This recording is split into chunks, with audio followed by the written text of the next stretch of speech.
Welcome to the ReaderHouse Roundtable, where authors from all walks of life come together to discuss the trials, tribulations, and triumphs of publishing their books. I'm your host, Corey Graham. Join us here every Friday night at 8 p.m. or listen anytime via podcast at Spotify, Apple Podcasts, Stitcher, TuneIn, and PodServe, to name just a few. The Author Roundtable is sponsored by ReaderHouse Online Bookstore, where the independent new authors come first. Well, I'm delighted to welcome back here to the ReaderHouse Author Roundtable, author Chaplain Rick Paetzke. Chaplain Rick, thank you so much for returning, talking with me again. Well, that's great. Things have been going pretty good, and I've been talking to a lot of people on my own. I've been selling the paperbacks for about a year now, and I sold close to 400 myths myself. Once I tell people a couple of my stories, they say, "Where do you get this book?" And I said, "I just happen to have a copy in my truck." Wow, that sounds great. Congratulations for the success on this. Of course, your book, Life of Miracles, and we talked about this here a couple months ago, but now we have the audio book out. So, Chaplain Rick, can you give people a little bit of a taste for what they're in store for here in Life of Miracles? Well, the thing is, this world is filled with a lot of good and evil, obviously. We all know that. We bear witness. We look around what's going on. Makes you wonder what's behind the scenes. Is it just coincidence that there's good and evil, or is there something behind it in the spiritual sense? And I began to realize as I was writing about my life, because throughout my life, I start realizing the good and evil. I start seeing it, the effects of it. And then before I know it, the good Lord actually started to show me the spirit world in a sense. And I said, wow, angels are real and so are demons. And this is not a joke. And it's like, wow, Lord, when I first started seeing some of these things first, I thought like, this is no movie. This is real. Wow.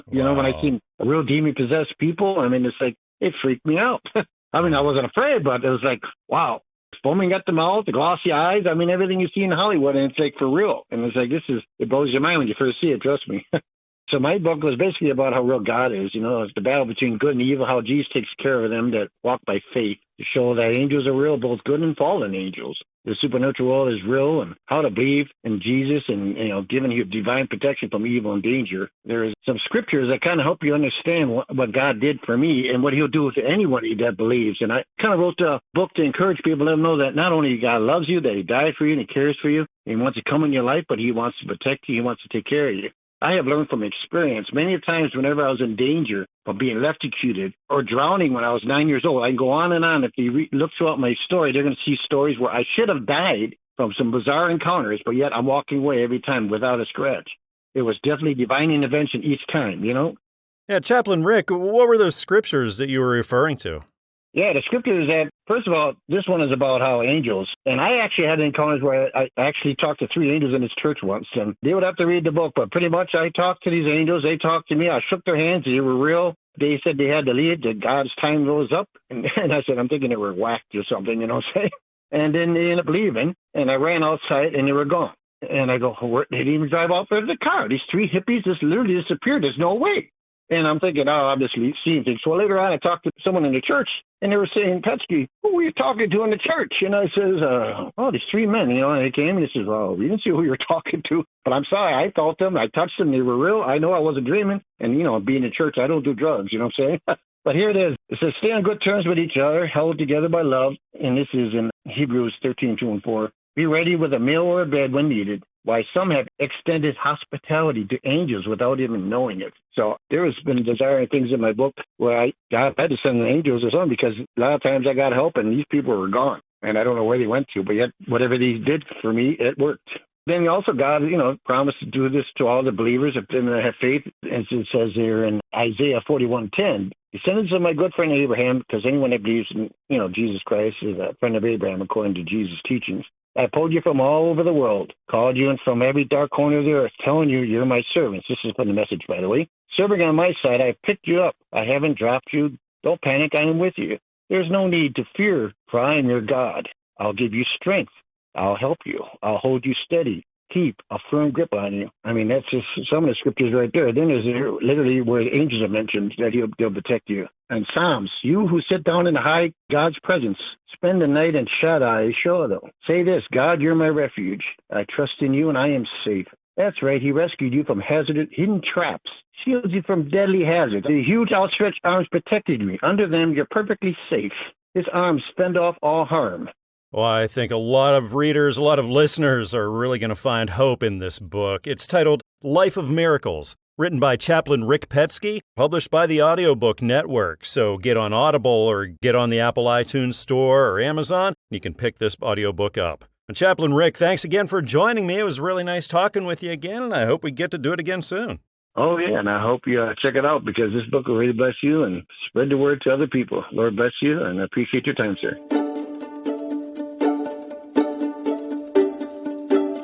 Joining me now here at the ReaderHouse Author Roundtable is author D. Arlene Ermshar Soileau. Dolores, welcome. Thank you for joining me.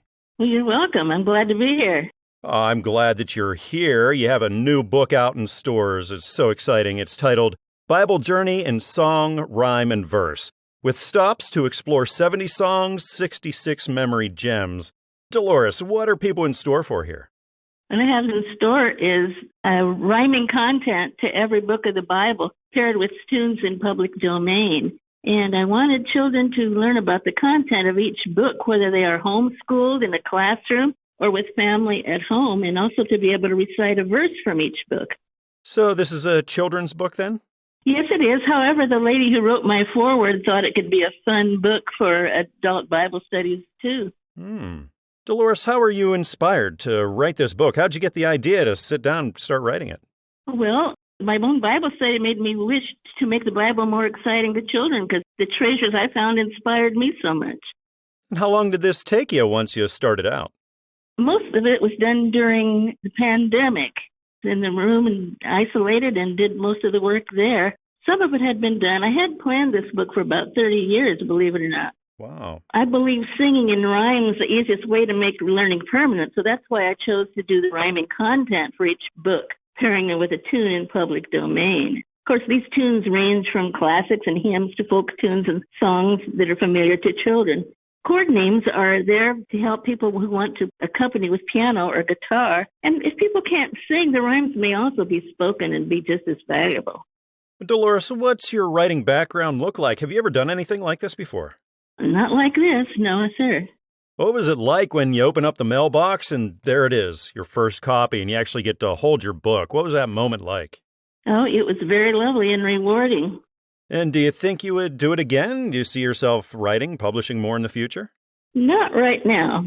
This book really was an ambitious thing. I selected these tunes for their relevance to the lyrics, like Sound the Battle Cry was selected for the book of Ephesians, which tells people to put on the whole armor of God. Cases Go Rolling Along is paired with the book of Joshua when the conquest of Canaan began. Beethoven's Ode to Joy was chosen for the book of Matthew, beginning with the birth of Jesus. Dolores, so many people who are listening to us right now are authors who are just starting out. So based on everything that you went through, do you have any advice that you could put out there for them? Just stay with it. When you have something, an idea, reach for the stars and go through it and do it all the way. I really had a lot of exciting ideas. I thought some of the songs can be sung as rounds, like can be paired like with Scotland's Burning. It's sung to Elijah's contest with Baal in Mount Carmel. And the book of Jonah is set to Alouette. Can I show you how the first verse goes? Sure. God asked Jonah, warn Nineveh city, repent or be gone in 40 days. Then he sailed to go elsewhere. Stormy winds did fill the air. To the crew gave a shout. To his peace taught me out. Guess what God did? He prepared some special transportation. In the fish learned from God not to run. I have one more that I think would really interest children because it's attuned to something that they know. Bingo. Colossians is a book Paul wrote while he was still in prison. We do pray for you. We give thanks for you. For strong faith you show, your love does ever grow. Oh, obey your parents. Yes, you must. Here's more things that will please God. Watch and pray each day. Walk in wisdom's way.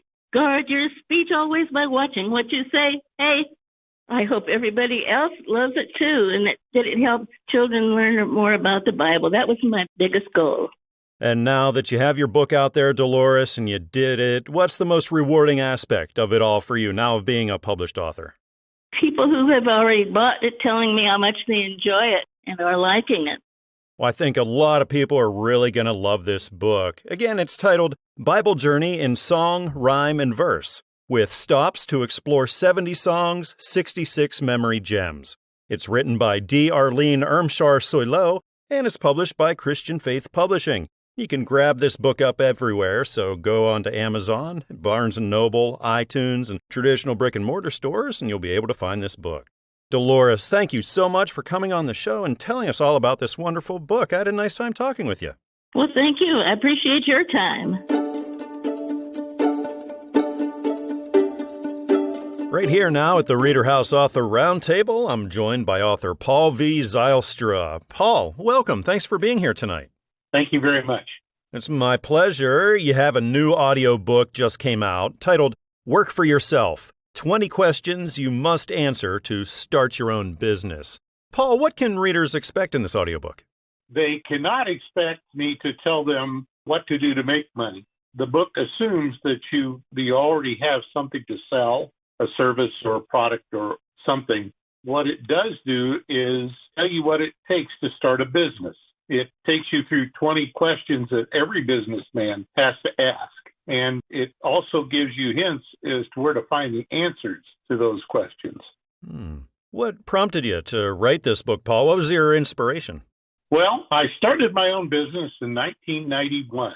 And within 5 or 6 years, I had several people asking me, Paul, how did you do it? How did you start your own business? Well, my business was mainly a contract service. And there are a lot of people in contracting service that either work for somebody or through a contract house or something, but they would all like to start their own business. So rather than keep answering the question, I wrote a 7 or 8 page summary of things they needed to know. And over the years, it expanded. And finally, I decided to just put it in a very short book. It is a short book, and it's short intentionally. And what I found is that people who read the book fall into 3 categories. About a quarter of them say, yep, that's for me. I want to start my own business.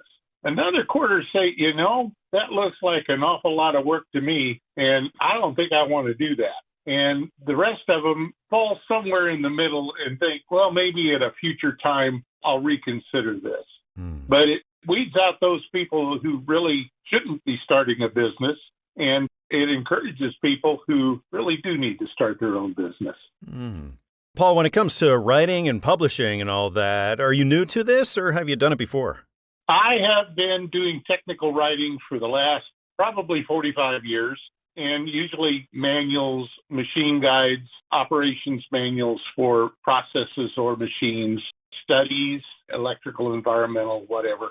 So I've had a lot of experience writing, but not so much for myself. I have published a few articles in the past in something other than technical journals, but for the most part, it's all been technical writing. And I decided when I was about to retire that I would start doing works for myself. And right now I have 5 titles out there. Paul, was that a big jump for you, going from that technical style writing into the writing you're doing now? Does it take you a long time to write these? No, actually, I was doing one a year, about 5 years. Oh, wow. And this is the shortest one. It's less than 50 pages. Most of them are on the 200-page scale. So it's not been a big jump, and it's not been all that hard to do. Not for me, but I suppose for somebody who isn't accustomed to writing. The biggest thing was learning to know what to do with the terms. In most technical writing, you degender everything. And for a lot of common books, you don't do that. Right. So that was a major step. And I also have a very good review process. I don't put anything out that hasn't been reviewed by every age, by every comment group that I can find. I want to know everybody's opinion, and I take it all into account in the writing of the books. Now, Paul, in the audiobook format, what was that like hearing your book as opposed to reading it off the page? There are some things that I had to get used to, some things that I brought forward into audiobooks that I'm having done now. One of them is that when you go from somebody giving you a quote on the page back into the author's text, there isn't a clean break point. I'm having to come up with some ways of saying, all right, we need a short little credit right at the end of the quote so that we know that it's done, So there are some things that I did need to get used to. Well, if you're an aspiring entrepreneur, then this audiobook is going to be for you. It's titled Work for Yourself, 20 Questions You Must Answer to Start Your Own Business. This is written by Paul V. Zylstra and is published by the Audiobook Network. So you can find it anywhere like Audible or the Apple iTunes Store or Amazon, everywhere you get your audiobooks. Paul, thanks again for joining me and telling me all about your work. I had a really nice time talking with you. Thank you very much for the opportunity. What's more adorable than a corgi? Well, this book, you just might find that out. It's titled The Corgi Miracle, A True Story. This is written by Tara S. Reidenbaugh, and we're going to talk all about the book. Tara's right here with me now. Tara, thank you so much for being here. Thank you, Corey. I appreciate your time, Tara. Can you tell me what readers are in store for when they open up The Corgi Miracle? Well, The Corgi Miracle is based on a true story that happened a while ago, and it had such an impact on every member of our family, as well as friends and neighbors and anybody who saw flyers that showed when he was missing. And when he came back, everybody celebrated it. So what was that inspiration that made you say, hey, this is a great story. I got to write this. I got to get this published? Well, when he first came back, I had friends who said, you need to write a book. And immediately I was just like, no, I can't do that. And somebody told me, just make some notes and tuck those notes away because one day you're going to make it happen. And so I did that. And I do believe that God kept nudging me along the way over, it was probably a period of 8 years before I finally wrote the book. Once you sat down and started writing, Tara, how long of a process was this all for you?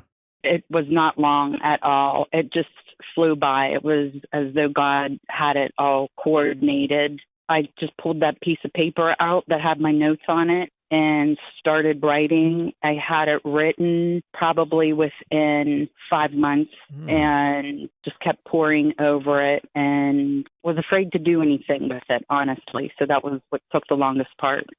And the illustrations are just beautiful. Tara, can you tell me about that process? Thank you. Yes. Thomas E. McCready is a friend of my uncle's, and he's an artist who I was introduced to, and I knew in the back of my mind that if I ever did do a book, I wanted to do it with pen and ink and watercolors, and that's his forte. So I just let him go, and he sketched and he painted and he asked for photographs of some things, and I was not demanding at all. He had free reign with his creativity, and it just tied everything together perfectly. And Tara, I could only imagine the day that you got your first copy in and you got to see the physical product that you've been working on so long. What was that like? It was hard to believe. It was really hard to believe.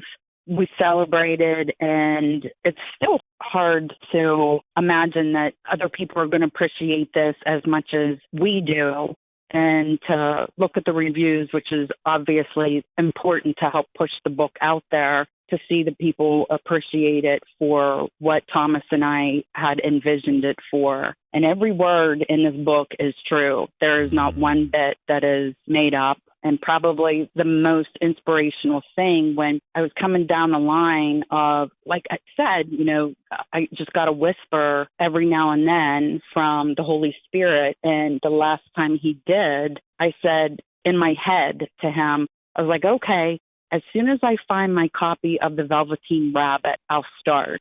And it could be in the attic, it could be in any bookshelf. I have no idea where it is, but I'll look for it. So one day, my kids and I were on the road, and I never stop at garage sales, but I felt drawn to stop at one, and I passed it up.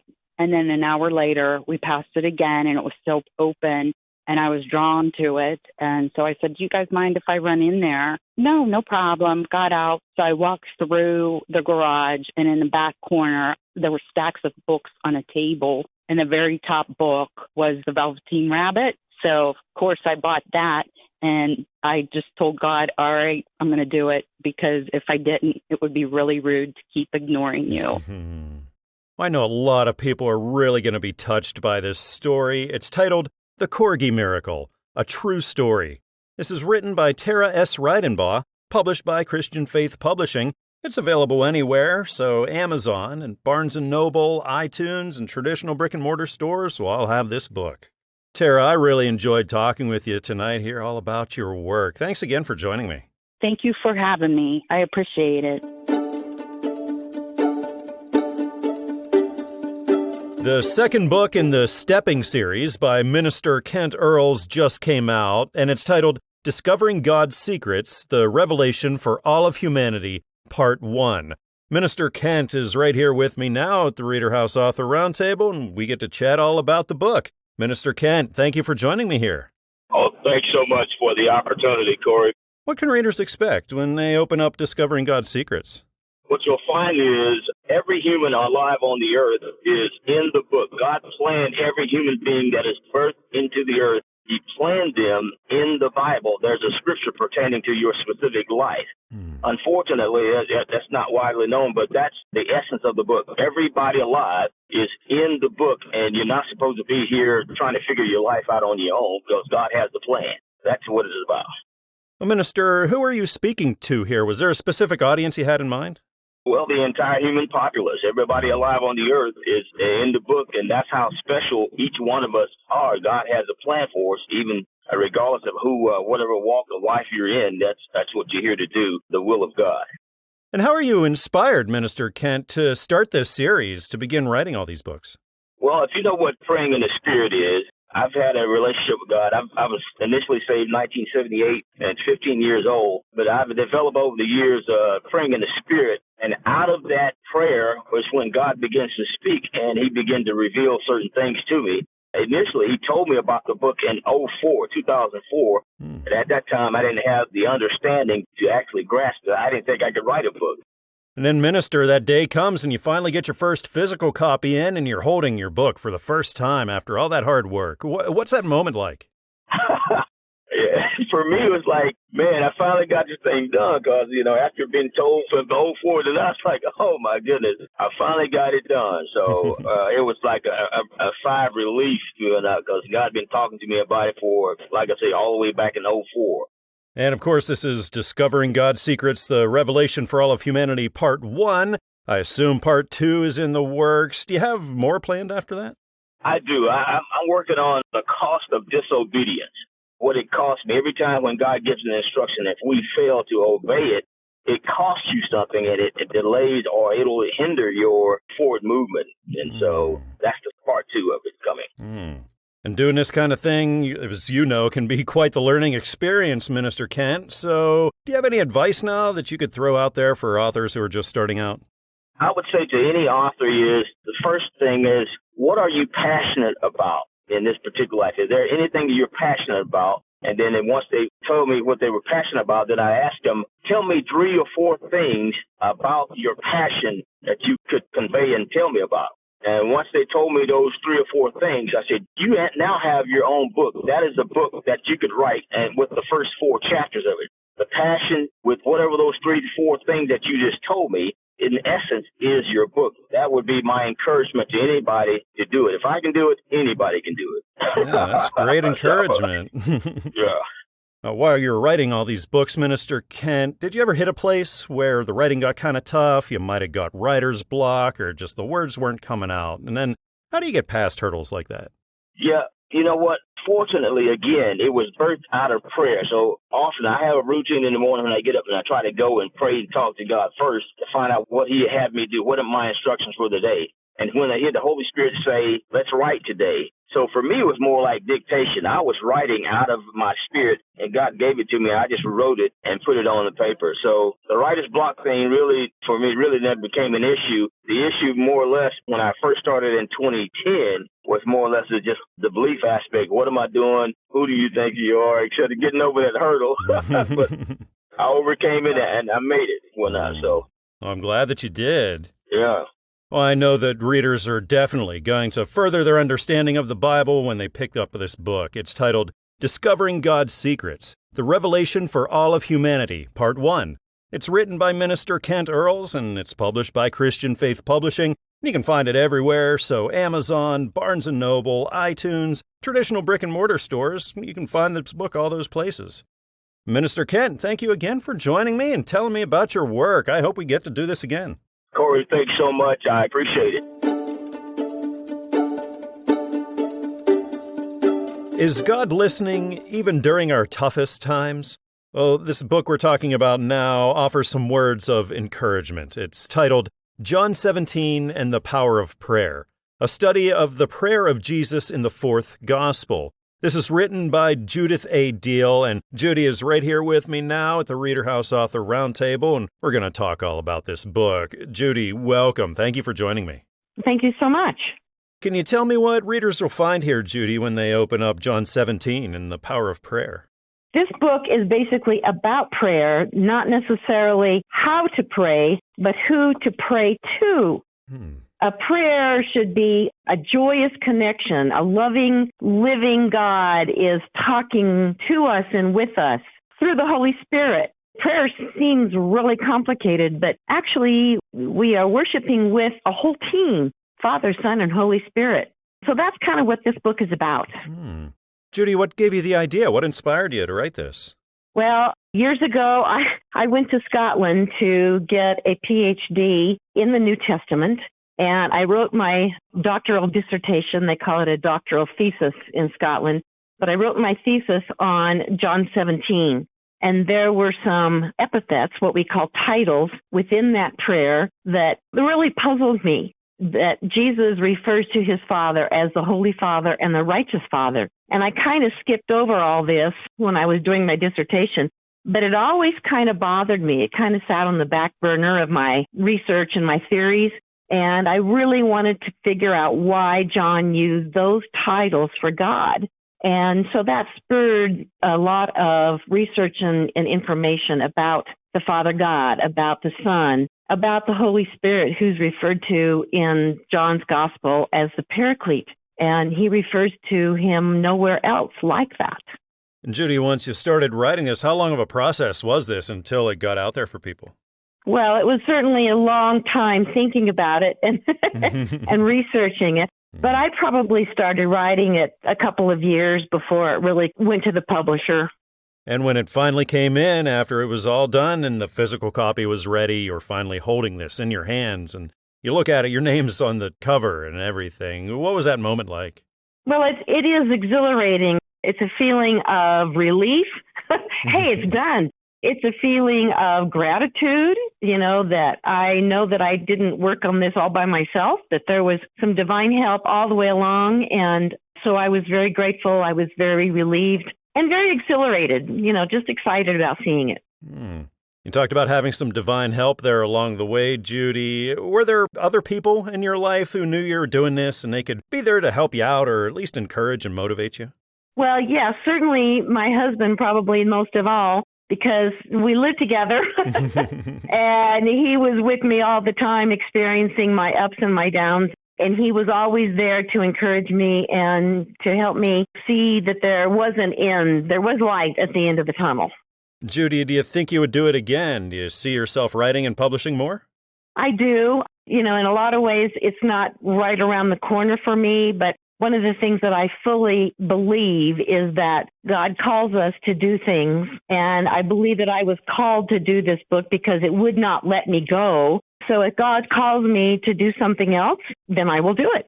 What would you say was the most challenging part about the whole process for you? I would think probably the actual physical editing, rereading, rewriting, changing, grammar. I'm an English major in my undergrad, and so there's a real part of me that wants to make sure that the words say what I want them to say. So it's just a pick and shovel kind of editing process to make sure that that comma is in the right place, to make sure that that scripture is correct, that the whole physical part of writing is a challenge. Well, I think so many people will be blessed by the pages of this book and ought to check it out. It's titled John 17 and the Power of Prayer, a study of the prayer of Jesus in the fourth gospel.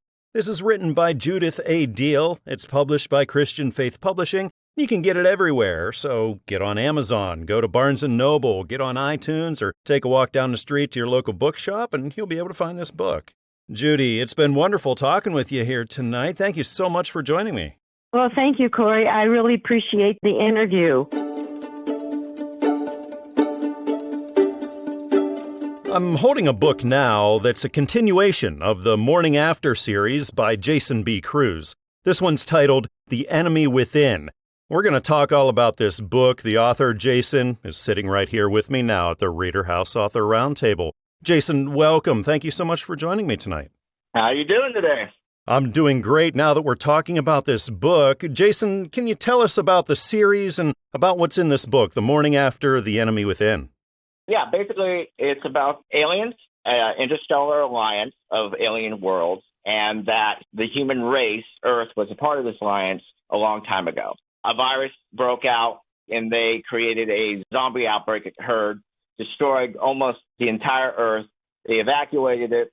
Fast forward it to today, they ended up came to Earth, set up a base, and then the main character found a bunch of survivors, brought them back. And that's basically the summarization for the first book. The second book kind of takes up where it left off, where they go into depth and how the virus came to be. It was found out that the humans from 250,000 years ago accidentally created the virus, got released, and now rogue members of the Alliance want to take that virus and weaponize it. They purposely infected the human population to try to hide their track, to hide what they were doing. And the main character discovers this, goes, finds the bad guy. There's a big war that ensues. And in the end, we'll find out what goes on. But that's basically it in the short term. Wow. I love everything that you have at play here. So we have aliens, we have zombies, we got viruses, and the aliens are billions of years old. So, Jason, you got to tell me, how'd you come up with this idea? Well, I like zombie movies. I've been in sci-fi horror for a long time. Growing up, I used to watch every single horror movie, sci-fi movie, went out, collect comic books, read everything on that. I travel a lot. I've been to many different places. I've met a lot of different people, and it just all came together. And it's like, yeah, let's see what we can do. Oh, I love it. Is this your first book? I know this is actually the second in the series, but is this your first time writing? Well, no, I actually have been writing I have written but never was published until these two books. I've tried to write short stories. I'm not really good at writing short stories. Every time I try to write a short story, it ends up turning to be about 100,000 to 200,000 words. So I still have not written a successful short story because it always seems to come out to be a book. In fact, I usually have to cut these things down about 250,000 words from when I'm done. Yeah, I just keep writing. And I understand The Enemy Within isn't the end of this series. There are more to come. Yes. I have a third one I'm in the process of writing. Plus, I also have a couple of other properties that I'm working on, too. Different genres and stuff like that. Mostly science fiction, horror, but, different kind of stuff. How long does a book like The Enemy Within take you to write, Jason? The first one took me, I'm going to say maybe 2 years.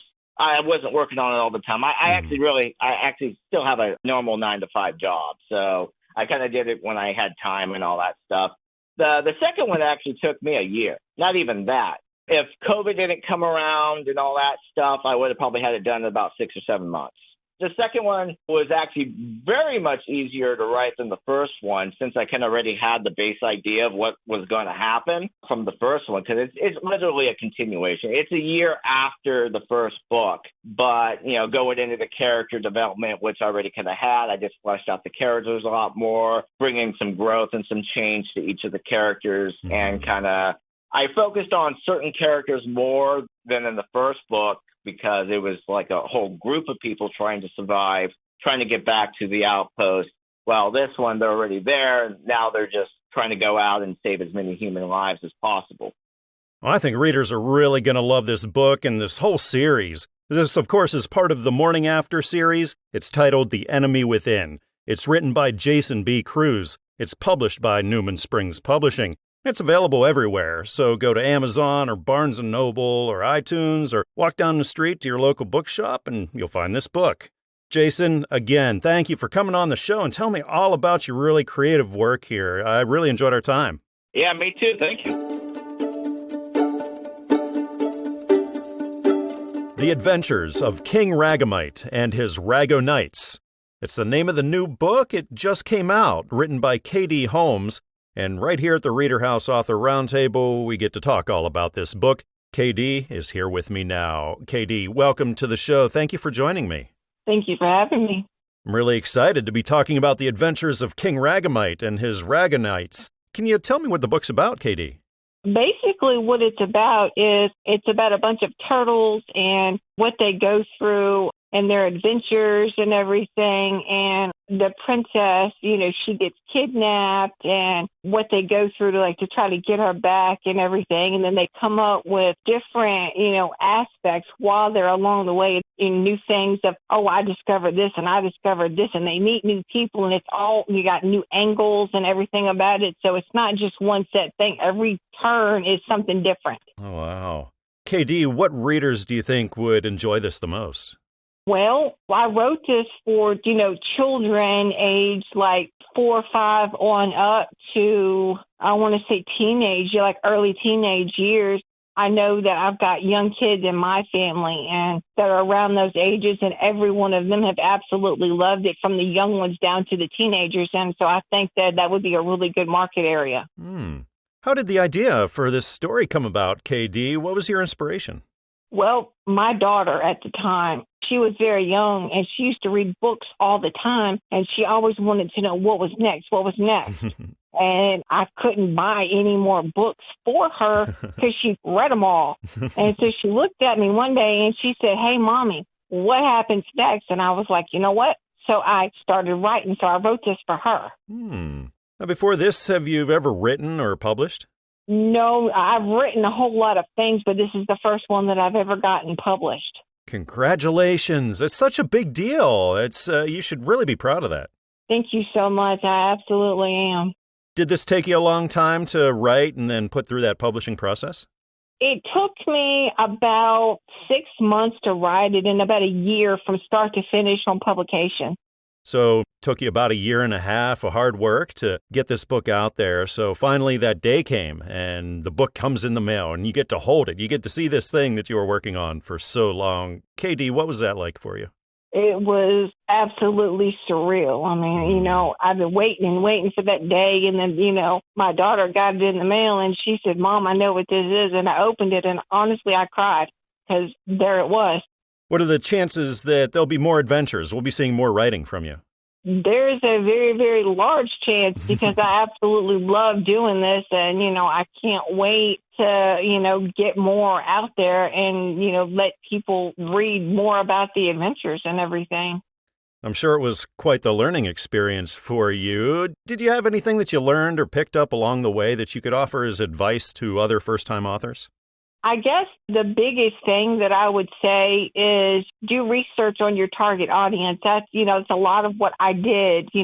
I took a lot of my ideas I had and I bounced them off the young kids I knew, and stuff that they liked, I went with that. Other things, not so much. So, look at what the audience you're trying to reach is into and go from that. And now that you've got that book out there, KD, for you, what's the most rewarding aspect of being a published author? Well, I just think that it's such a rewarding experience. I would definitely recommend this to anybody. And for your next book, is there anything that you would do differently than you did the first time around you think could have gone a little smoother? Yeah, actually, I've already done all of my research and stuff as far as this audience, so I know what I'm trying to target on this. So as far as writing this one, I don't have to look so hard at, okay, this age group, they go for this, they go for that, they don't like this. So I can just use that age group and just write from what I've learned before. I think children are really going to love this book. Go check it out. It's titled The Adventures of King Ragamite and His Rago Knights. This is written by K.D. Holmes, and it's published by Covenant Books, and you can get it anywhere, so head over to Amazon or Barnes & Noble or iTunes or down the street at your local bookshop, and you'll find this book. KD, thank you so much for joining me, telling me all about your work. I had a nice time chatting tonight. Thank you. You too. Gone to Kansas, 1856, Fire and Tribulation. The sequel to Gone to Kansas, 1855, a historical novel. This is a gripping novel by Kendall D. Gott. Now, we talked about this fascinating story not long ago here at the ReaderHouse Author Roundtable, and now the audiobook is available. Kendall is here now, and we're going to talk all about it. Kendall, welcome back to the show. It's great to be talking with you again. Well, thank you for having me, Corey. Kendall, can you catch us all up on the series Gone to Kansas 1855, now Gone to Kansas 1856? Try to do it briefly. Once you get me rolling, it's hard to shut me up. It's a young man that grew up in a broken household in St. Louis, partly on the streets, partly at home. He comes to Kansas to escape all that, and it's in the era of bleeding Kansas where you had the pro-slavery and the Free State people battling it out for political dominance. And he's caught in the middle, and he goes through a series of adventures. The sequel picks up where it left off and carries him through a number of things, and the history is real, and he gets caught up in it, and you can see the historical picture, the historical story through the eyes of this young man. Now, once you got done with the audiobook and you listened to your book, what was that like, opposed to having read it off the page that whole time? Well, it's mixed feelings. You know, one, it's fun. You get to hear your work and someone else reading it and enjoying it. On the other hand, I think every author feels this way, is that, why did I write it that way? Is there, I wish I could go back and change a few things. But if you live by that rule, you'll never get anything published. There just comes a time that you've read it, you reread it, you made all the changes. There'll always be changes. So that just comes a time where you just kind of have to cut bait and let it go. And a lot of work goes into producing the audiobook. What made you decide that needed to be done? Some of my colleagues are authors as well, and they did their audiobooks first, and they kind of convinced me that was the way to go. Seems that it's growing, that people are choosing audiobook over sitting down and reading it. So when they're in their commute, or they just don't have the time to read a book, or they don't like it, they listen to it, and that's okay. So I was really kind of hoping to get more audience with the audiobook than would be with just a printed word. And so much of that is finding the right voice for your story. Was that a smooth process? Yeah, it was. It really happened in detail in the first book. I was sent 3 files, and they had 2 men and a woman. I was interested in seeing if a woman would work for me, but her voice ended up sounding like my ex-wife, and I just couldn't abide by that. The other 2, the gentleman, Michael Reeves, that I chose, he just had the voice I was looking for, and then when he switched from narrator to character, and he did all the characters too, he did very well. He was able to instantly switch from character to another back to the narrator. So I made an excellent choice with him, and I was really glad that he was offered up as a possibility for selection. So when it came to the second book, it was real easy. I just want him, get Michael back. Right. So, Kendall, what advice could you give to other authors who are considering going that audiobook route? Well, take a deep breath and do it. It was enjoyable. I think the rewards are there. I don't even track book sales. That's not why I'm doing this. I'm doing this for fun. But it certainly broadens your audience, I think, if you do the audiobook as well. With my experience with this company, I highly recommend it. It was fun. It was easy. I don't like to mess around too much in the business world. I'd like to be able to sit and concentrate on writing. And I was able to do that.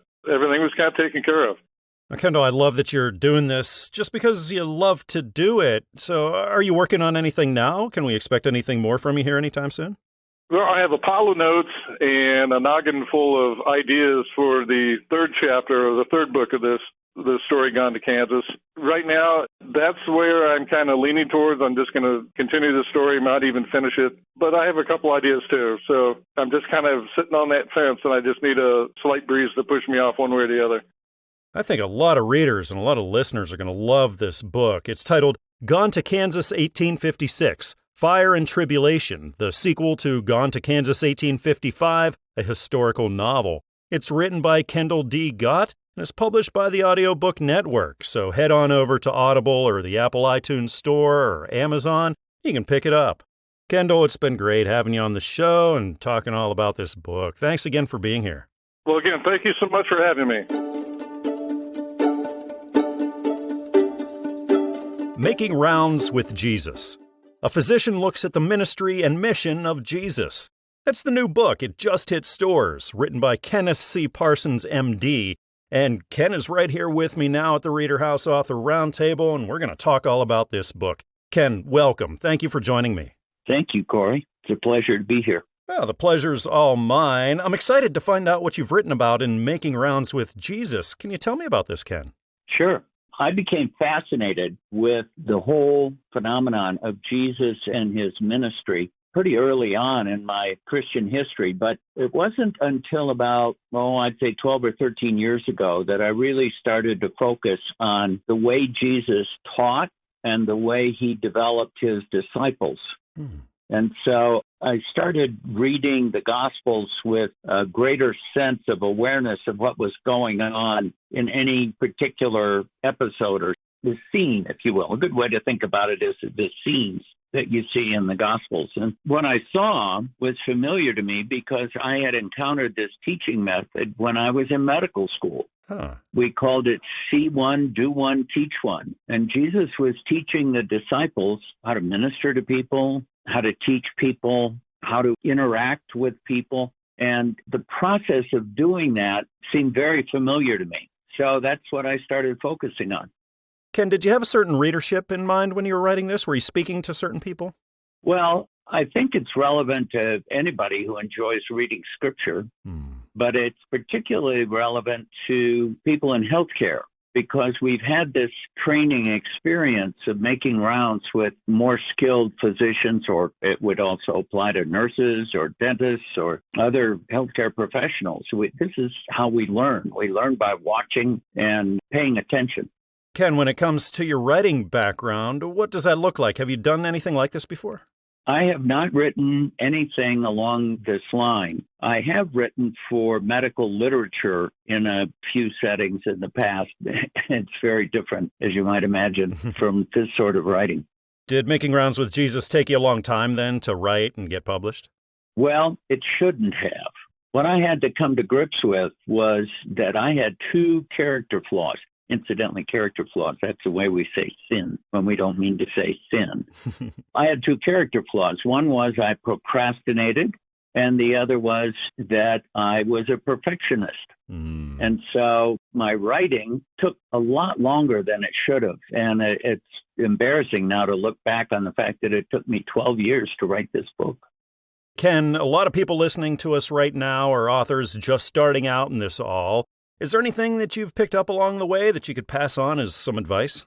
Well, avoiding procrastination and perfectionism would be at the top of my list. The whole process of writing is repetitive, and as a consequence, you don't have to worry about perfectionism because you got plenty of opportunities to go back and make corrections and try to perfect the product. But the biggest thing I would say is to devote some time each day to the process, so that you're actually collecting ideas. And ideas might come as sentences or they might come as just fleeting ideas. But if you take the time to write them down, you can go back and track down those ideas. And it makes a big, big difference when you're ready to start seriously writing. Second thing that I would recommend is to minimize distractions. Give you a little bit of background. I work from home. I'm still involved in consulting work in medicine. And so I work from home. And when I'm at home, I'm on my email, my work email, and all that sort of thing. And then I was trying to write at the same time. I found out that I was much more productive if I would take the time to drive up into the mountains. I live in Colorado. Drive up into the mountains and stay for a week at a condo or something of that sort so that I minimize the distractions and maximize the effectiveness of my writing. Oh, I love the message of this book. Never give up. Be an overcomer because life is going to throw a lot at you. It's titled Making Rounds with Jesus. A physician looks at the ministry and mission of Jesus. It's written by Kenneth C. Parsons, MD, and is published by Christian Faith Publishing. You can get it everywhere, so go on over to Amazon or Barnes & Noble or iTunes or take a walk down the street to your local bookshop and you'll find this book. Ken, it's been great having you on the show. Thanks so much again for joining me. Thank you, Corey. It's been a pleasure. We hope you enjoyed this edition of the ReaderHouse Author Roundtable, where authors from all walks of life come together to discuss the trials, tribulations, and triumphs of publishing their books. We hope to see you back here every Friday night at 8 p.m. or listen anytime via podcast at Spotify, Apple Podcasts, Stitcher, TuneIn, and PodServe, to name just a few. The Author Roundtable is sponsored by ReaderHouse Online Bookstore, where independent new authors come first.